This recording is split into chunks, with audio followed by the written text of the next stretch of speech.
Halo pencinta otomotif, selamat datang kembali di channel kami Kepala Bensin. Kali ini kami akan mereview sebuah mobil yang dibilang cukup nyaman, cukup bandel, memiliki brand yang sangat kuat di mata orang-orang Indonesia. Tapi sayangnya sedikit boros, lemot. Udah gitu bentuknya dan fitur-fiturnya agak sedikit membuat kita geleng-geleng kepala kali ya. Agak aneh. Inilah dia Kijang Innova Bensin 2013 tipe G manual.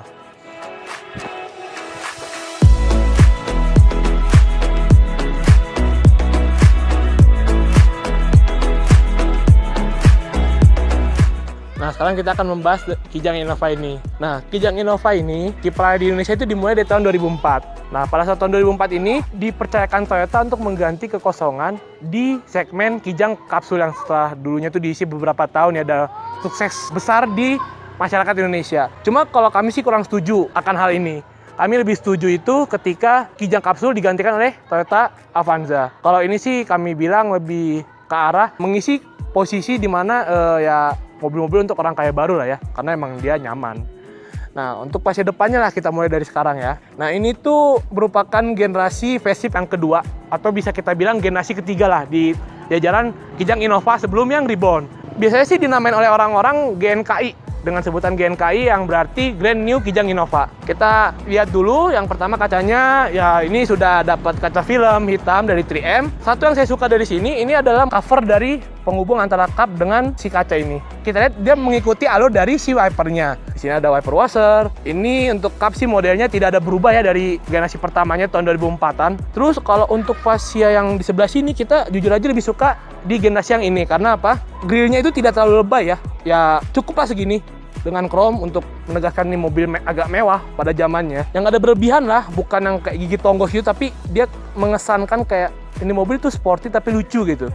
Terus untuk headlamp di sini ya udah agak meramping lah ya dibandingkan generasi sebelumnya yang gemuk-gemuk gimana gitu. Terus untuk radiator grill kita lebih suka yang ini sih, karena kan tahun 2014 setelah generasi yang ini dia kayak ada sedikit kumisnya lah ke bawah. Ini lebih manis sih dibandingkan yang ke bawah gitu. Jadi agak sedikit alay. Ya itu dulu untuk yang depannya, fase depannya. Sekarang kita beralih untuk ke pinggir saja. Oke, mari. Nah, sekarang kita ada di bagian samping dari mobil ini, tepatnya di bagian kiri. Nah, kalau untuk Innova ini, tangki bensin ada di bagian kiri samping. Yang pertama saya agak sedikit tidak suka juga dari velgnya sih. Jujur aja ini kalau saya rasa kurang dari selera saya ya. Yang pertama dia kekecilan, yang kedua modelnya enggak juga sih. Sebenarnya dia memakai ban itu yang agak sedikit lumayan besar ya. Nah, untuk ban ini dia memiliki ukuran 205/65 dengan lebar dari velg ini adalah ring 15. Kurang ya velgnya ya. Oke, sekarang kita bagian samping yang lainnya. Nah, sekarang kita ngebahas tentang pintu inilah. Sayangnya belum dibuat chrome lah ya, tapi emang kami suka kayak gini sih. Untung saja tidak blackout kayak tipe yang di bawahnya, tipe E. Cuma untungnya di sini pilar sudah di blackout juga sih. Pilar A, pilar B, dan nyambung ke pilar ini nih. Walaupun ini belum ada black, tapi ya ini udah manis lah ya. Terus untuk rain visor ini, dia itu sebenarnya bukan standar lah di mobil ini gitu. Tapi ini cuma sebagai aksesoris, karena rain visor ini baru ada standar tuh di tipe V-Luxury sebenarnya, menurut dari brosur yang kami punya. Cuma ya pada saat itu sales suka ngasih-ngasih beginian lah ya, kita tahu lah Toyota atau merek-merek lain suka ada aksesoris perintilan yang lain diberikan oleh salesnya ini. Terus kemudian ada body molding, ini juga merupakan aksesoris di tipe ini, karena untuk tipe G seharusnya tidak dapat, hanya tipe V yang dapat. Terus untuk bawahnya ini, side skirt harusnya dia hanya di tipe V saja sih yang punya. Jadi masih polos ya, cuma kelebihannya jadi kita nggak terlalu takut kalau kita jalan-jalan kecil takut ada batu atau obstacle lainnya gitu mengenai dari side skirt ini, bodi ini. Nah, sekarang kita beralih juga ke spion ini. Ini ada satu pembeda ya antara tipe V dan tipe bawah-bawahnya. Kalau tipe V itu dia memakai spion seperti Fortuner, agak pipi dan lebih sporty kami lihat ya. Cuma kalau untuk tipe G ini dia lebih gembung, lebih besar, ada C-nya di sini, tapi ini kayak tambahan ya, kayak bener-bener aksesoris, jadi kurang selaras dengan si spionnya ini.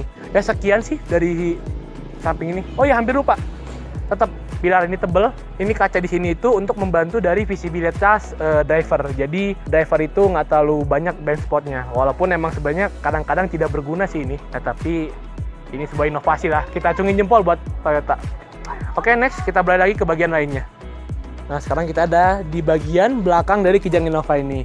Dari atas dulu aja kali ya kita mulainya. Ini merupakan tambahan. Ya sebenarnya sih tipe G ini belum ada spoilernya, cuma ini aksesoris dari salesnya kali ya. Dengan kaca yang masih terang kayak gini, belum ada OLED dari merahnya, kelihatan banget kali ya, dia itu merupakan sebenarnya aksesoris.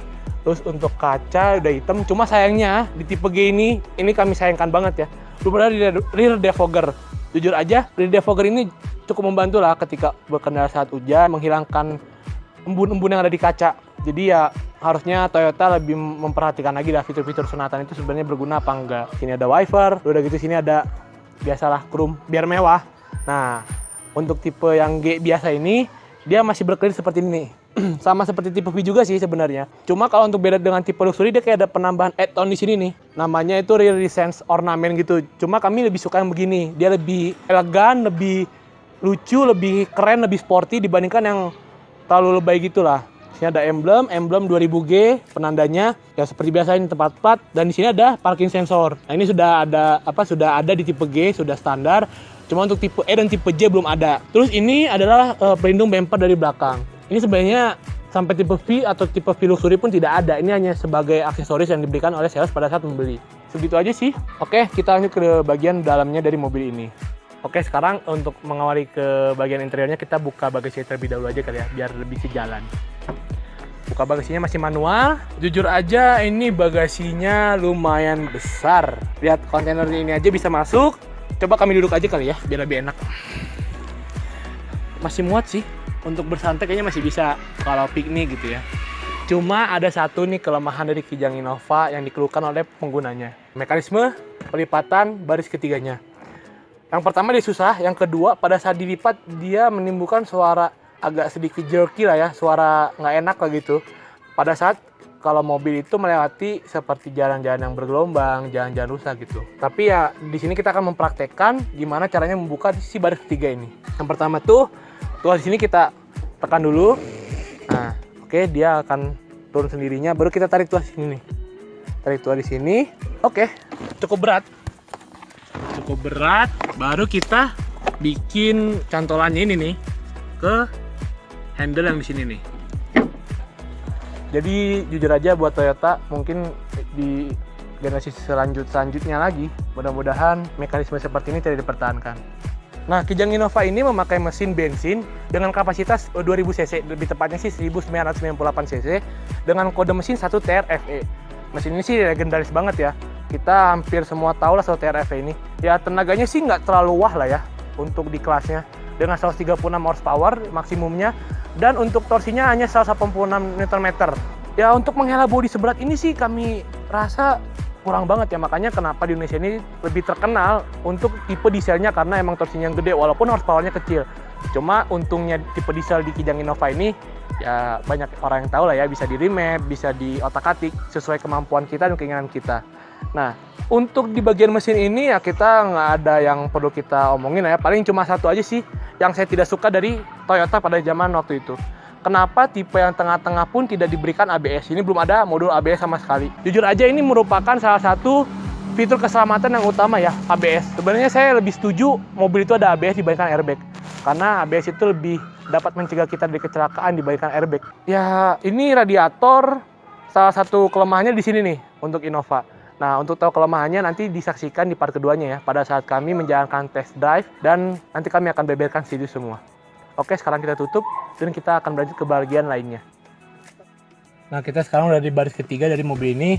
Ini sih kalau saya bilang untuk posisi tubuh saya dengan berat 100 kg dan tinggi sekitar 170 hampir 180 cm ya.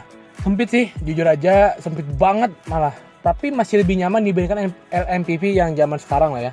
Ini masih ada sekitar ya satu jari lah. Kalau untuk headroom paling sekitar 1-2 jari. Tapi kursinya masih empuk nyaman. Ini masih ada headrest juga. Dan ini surprisingly masih bisa di recline sedikit sih. Nih. Masih agak nyaman lah ya. Masih bisa nyaman lah kalau kita buat. Asal kita masih mau berdamai dengan orang depan. Terus di sini ada cup holder. Cuma sayangnya kalau untuk di pinggir itu masih agak sedikit kena dari tonjolan dari si mekanisme lipatan bangkunya. Jadi ini sangat gede ya. Selebihnya nggak ada yang spesial sih. Seperti biasa ada handle, ada seat belt. Oh iya, satu lagi saya hampir lupa menerangkannya. Ini ada double blowernya. Jadi bukan double blower lagi sih kalau saya bilang, triple blower sih. Ini salah satu fitur yang emang berguna banget di zamannya. Oke, kita akan coba juga baris keduanya. Tapi sebelum itu, mekanisme pembukaan ini agak ribet sih sebenarnya. Jadi ada 2 step. Pertama, tarik di sini, ada tuas. Baru kalau mau benar-benar terlipat, kita tarik lagi ada tuas kecil di sini. Baru kita keluar. Nah, sekarang kita ada baris kedua. Ini ada handle seperti biasa ya. Terus ada double blower yang saya bilang tadi, triple blower. Dan di sini enaknya ada pengaturan dari double blowernya ini. Nah, enaknya di Innova lagi ini, jadi dia double blower itu tipe blowernya lah kita bilang menyatu dengan si atas dari atap di interior ini lah pokoknya. Jadi ya nggak terlalu menonjol keluar gitu ya, kayak tempelan banget.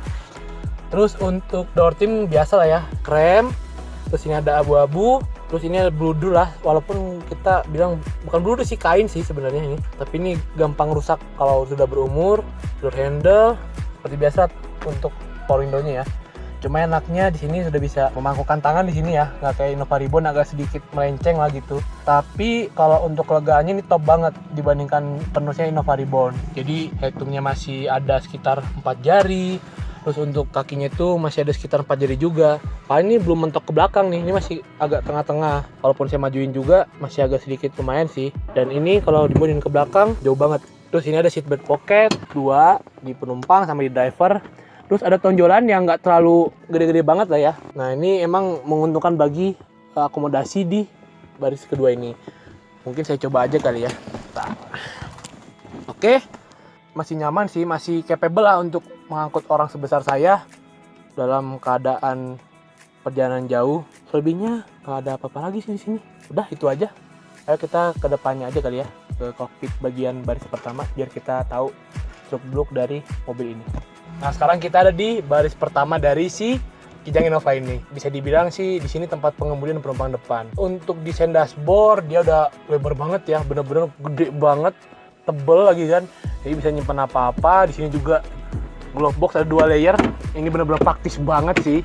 Terus untuk AC di sini ada 4 saluran, bisa diatur seperti biasa lah ya. Terus ini untuk head unit ada perbedaan dengan tipe sebelumnya dan juga dengan tipe-tipe di bawahnya seperti tipe E dan tipe J. Dimana kalau tipe E dan tipe J itu belum touchscreen, sedangkan tipe G dan tipe V sudah touchscreen. Tapi ada pembedanya lagi nih. Untuk tipe V itu sudah semua silver ya, bener-bener kayak mewah banget. Dan kalau untuk fitur sih sama sih ya, ada DVD, CD MP3 gitu ya. Jadi cuma tampilannya aja yang beda. Terus ini ada pengaturan AC, masih pakai kompor-komporan lah ya. Ini ada open close air, hazard. Nah, kalau untuk tipe V itu sudah auto. Itu enaknya tipe V. Kayak di sini sudah ada coakan seperti kayak termometernya lah ya untuk auto AC gitu. Ya sebenarnya ini harusnya ada sih, cuma ya disunat biasa lah ya. Terus untuk spion sudah ada night view, sun visor. Untungnya di sisi sini sudah ada kaca. Jadi ini benar-benar mobil yang membuat gebetan, pacar atau istri Anda senang. Anda bisa dandan. Di sini bagian driver ini ada seperti card holder ya. Terus selanjutnya setir udah 4 palang. Enak sih sebenarnya setir ini, cuma kalau lama-kelamaan kita genggam tuh jadi kayak apa ya, berminyak, keringetan, tangan kita licin lagi ya. Cuma ada perbedaan juga nih antara tipe G dengan tipe V yang di atasnya ini. Kalau tipe V itu sudah ada switch kontrolnya, udah steering switch kontrolnya. Terus di sini juga ada untuk membuat si MID-nya itu berubah tampilannya di tipe V, karena tipe V itu sudah ada MID dan diletakin di bagian ini.